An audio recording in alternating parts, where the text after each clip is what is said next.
Cuidado que ninguém engane vocês. Então, aí vem, primeiro sinal. Muitos virão em meu nome dizendo, sou eu, e enganarão a muitos. Jesus profetizou que muitas pessoas viriam no nome dele, como se fosse enviado por ele, mas na verdade eram falsos profetas. Agora, imagine, a essa altura, Jesus estava no Monte das Oliveiras, com 12 discípulos, acossado pelos judeus, rejeitado pela maioria do povo, e ele diz assim, vai ter um dia em que falsos profetas vão se apresentar em meu nome. Como é que Jesus podia saber isso?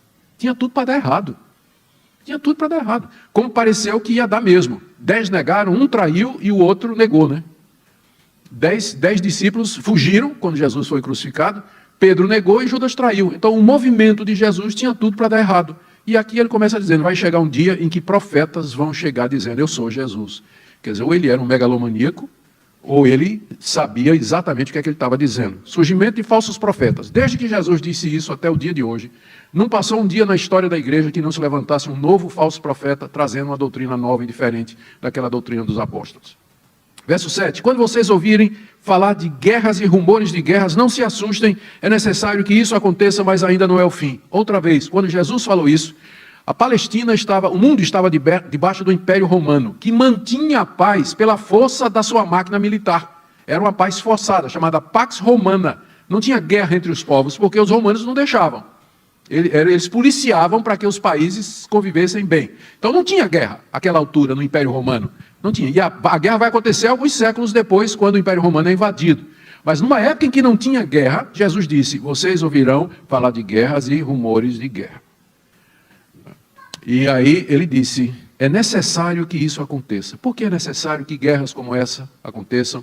A invasão da Ucrânia, Primeira Guerra Mundial, Segunda Guerra Mundial. Não tem um dia que não se passe que não tenha notícia de alguma guerra acontecendo em algum lugar desse planeta.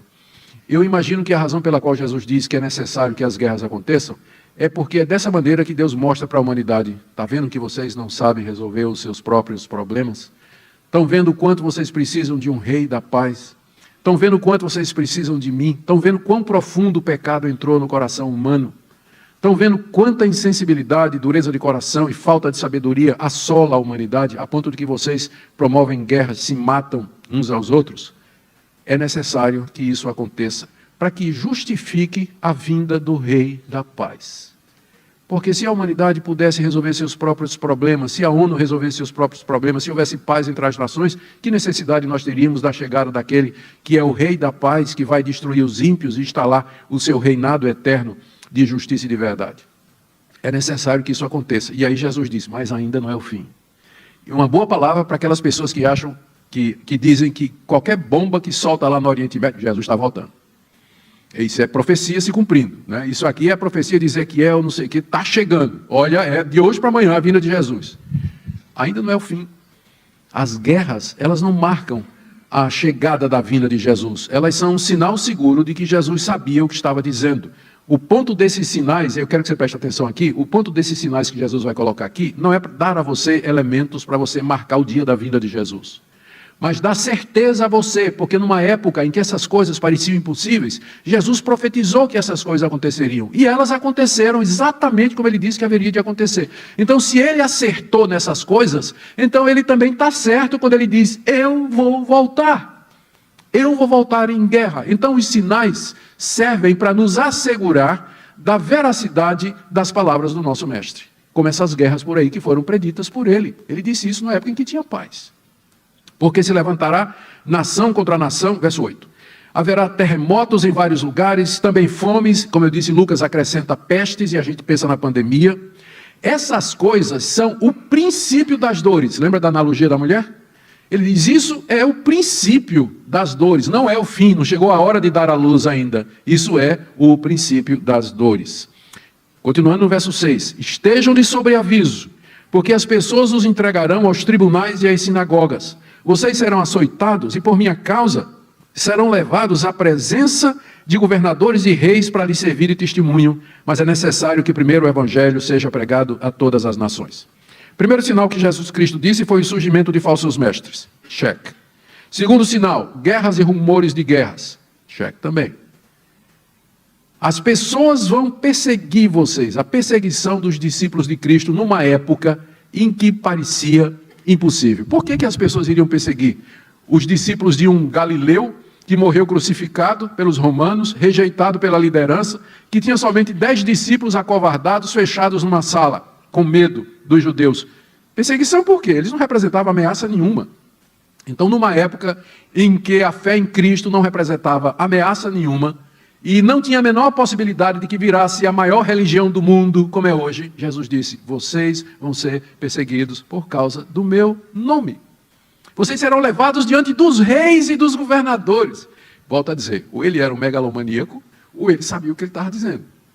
Ou ele sabia o que estava dizendo, porque a última coisa que se poderia pensar é que o cristianismo chegaria a um tamanho e a uma importância e uma influência tal que os reis e governadores iriam dizer: vem cá, traz esse pessoal para cá. Que movimento é esse aí? Por que vocês estão fazendo tanto alvoroço e criando tanta confusão? O que é que vocês acreditam? Numa época quando isso parecia impossível, Jesus profetizou que os seus discípulos seriam perseguidos. Mas ele deu um consolo. Ele disse: não se preocupem, o Espírito Santo vai ajudar vocês na hora de vocês se defenderem diante dos reis, dos governadores, diante dos juízes e dos tribunais e das sinagogas, onde vocês serão levados. É claro, esse texto aqui tem uma promessa da ajuda do Espírito Santo que não deve ser usada para o pessoal dizer: nós não precisamos estudar a Bíblia.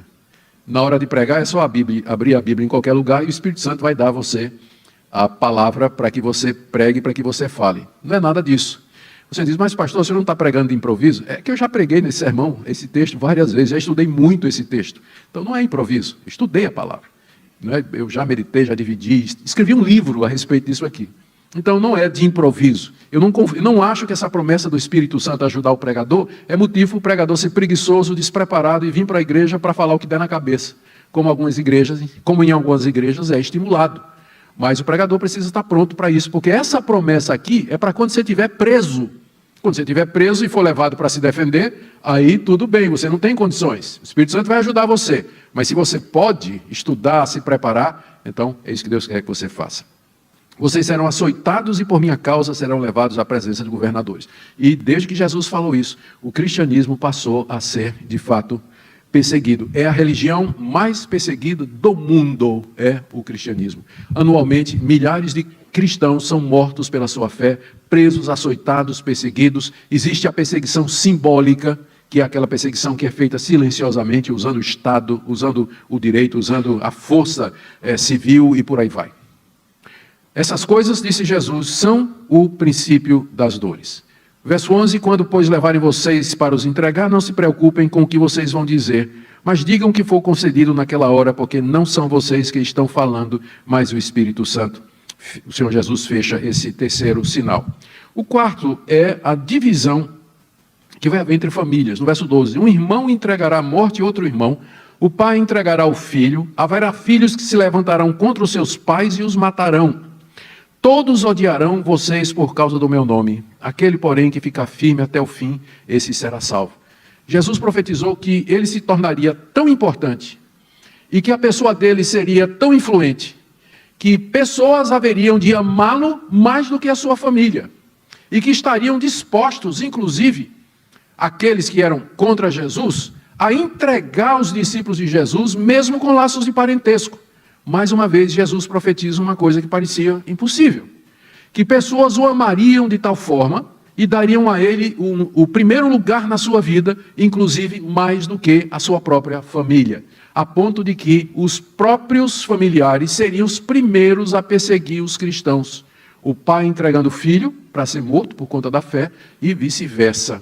Com isso, Jesus aponta para a lealdade, fidelidade, amor e compromisso que a sua pessoa haveria de levantar entre os seus seguidores, a ponto disso aqui acontecer. Então, não pense que o fato de você ser cristão vai resolver problemas de relacionamento na sua família. Talvez piore até. Né? Talvez piore até. E não são poucos os que estão aqui nessa noite e que sofrem por conta de perseguição de familiares, exatamente por causa do nome de Jesus. Muito bem. No verso 13, o Senhor Jesus diz que aquele que ficar firme até o fim, esse será salvo. Ele estava se referindo ao fato de que no verso 12, ele diz: há filhos que se levantarão contra os seus pais e os matarão. Morrer por Cristo era muito comum no século I. Os mártires, eles são considerados a sementeira da igreja, nas palavras de um pai da igreja. porque o sangue deles irrigou o chão do Coliseu. Foram entregues aos leões, foram decapitados à espada, foram crucificados. A areia do Coliseu era tingida de vermelho com o sangue dos mártires. Se você fosse cristão naquela época, havia uma possibilidade muito grande de que você fosse morto, especialmente depois da ascensão no Império Romano do imperador Nero, meados da década de 60. Havia a chance de que você pudesse ser preso e lançado aos leões na arena. E, embora nós costumamos elogiar, louvar, engrandecer os mártires, porque não foram poucos, os que morreram fiéis até o fim, gente queimada, que não abriu mão, gente que tinha grupos que eram levados, de mártires que iam levados para a arena para ser comido pelos leões, eles entravam cantando. E a cantoria deles era tão alta e tão alegre que os romanos cortavam a língua deles antes deles entrarem, para que eles não pudessem cantar. Entravam cantando e louvando a Deus, mas agora não podiam mais. Muitos morreram na fé. Mas o outro lado da história é que houve muitos também que na hora do vamos ver, eles disseram, eu prefiro a vida. E eles apostataram, eles abandonaram a fé em Cristo Jesus. Essa história também precisa ser contada, porque nem todo mundo tinha condições de enfrentar um leão, uma cruz, uma espada, uma fogueira, e ainda continuar firme na fé em Cristo Jesus. Que Deus julgue aqueles que fizeram isso, porque nós não temos condição de saber se eram realmente crentes e na hora da verdade eles se acovardaram, ou então eles preferiram apostatar de Jesus finalmente para poder salvar a sua vida. Por isso que Jesus disse, aquele que ficar firme até o fim aqui é o martírio, o contexto aponta para isso, né? O fim aqui é um martírio, aquele que permanecer firme até o fim, esse será salvo. Mas pastor, e a gente não ensina que a segurança da salvação não é uma coisa de Deus? Não é Deus que faz isso? Uma vez salvo, salvo para sempre. Esse é o último ponto do calvinismo, né? A perseverança dos santos. Deus sustenta aqueles que são seus. É verdade, Deus sustenta aqueles que são seus, mas os seus, sabendo disso, devem perseverar na fé, utilizando os meios que Deus deixou para isso. Oração, comunhão, leitura da Bíblia, meditação, participação na vida comunitária do povo de Deus, para o fortalecimento mútuo da fé. Se você começa a relaxar os meios de graça, aqueles meios que Deus deixou para fortalecer a sua fé, e vier uma perseguição, eu não sei o que vai acontecer com você, eu não sei quão forte você estará para enfrentar o carrasco, para enfrentar a prisão, ou para enfrentar aí os processos, ou enfim, toda a adversidade que isso pode causar. O que ficar firme até o fim, esse será salvo. Jesus aqui então, é a primeira parte do sermão dele, aqui é chamado sermão escatológico, onde ele define aquilo que ele mesmo chamou o princípio das dores. E ele disse, ainda não é o fim. Tem uma parte que eu pulei aqui, que é o verso 10, quando ele diz, é necessário que primeiro o evangelho seja pregado a todas as nações. Agora, mais uma vez, pensa nisso. Jesus com um grupinho de 12, no alto do Monte das Oliveiras, e ele dizendo, um dia o meu nome vai ser anunciado em todas as nações. Era louco. Ou ele era o Filho de Deus que sabia todas as coisas. Um dia o meu nome vai ser anunciado como o único Salvador ao mundo inteiro. Disse Jesus lá no alto do Monte das Oliveiras, preste a ser traído por Judas. E negado por Pedro e abandonado pelos outros 10. Disse ele. Era necessário que o evangelho fosse pregado a todas as nações. Quando a gente fala disso, quando a gente interpreta essa passagem, a gente não quer dizer que o evangelho tem que ser, que todo mundo que existe no planeta num determinado momento tem que ter ouvido o evangelho para que Cristo volte. Porque isso nunca vai acontecer. Não tem, humanamente falando, isso é impossível. Sempre está nascendo, nesse exato momento deve estar nascendo uns 300 mil bebês no mundo, né?